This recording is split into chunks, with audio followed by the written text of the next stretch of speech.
નમસ્કાર, હું જણાવવા માંગીશ કે અત્યારે જે હીટ વેવ ચાલી રહી છે એના ચલતે શ્રી સયાજીબાગ પ્રાણી સંગ્રહાલયમાં પ્રાણી પક્ષીઓને હીટ સ્ટ્રેસ ના થાય એના માટે પૂરતી તકેદારી રાખવામાં આવી રહી છે।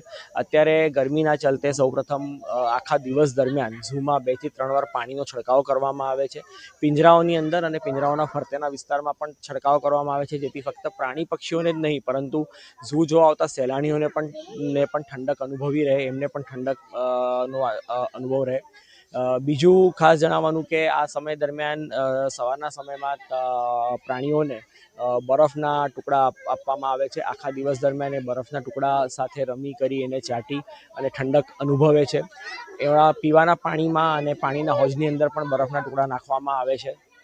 ત્યારબાદ પ્રાણી પક્ષીઓના પીવાના પાણીની અંદર ખાસ કરીને જેવા આપણા માણસોમાં ORS કે ગ્લુકોન-ડી જેવા સપ્લિમેન્ટ જે આપણે પાણીમાં લઈએ એવા વેટનરી સપ્લિમેન્ટ્સ પાણીમાં ઓગાળીને મૂકવામાં આવે છે, જેવા પાણી પીને પણ તેમને પોતાને સારી રીતે હાઇડ્રેટેડ રાખે છે, એટલે ડિહાઇડ્રેશનની એમને તકલીફ પડતી નથી। હરણ અને એના વાડા ખુલ્લા વાડાઓમાં સ્પ્રિંકલર્સ મૂકવામાં આવે છે।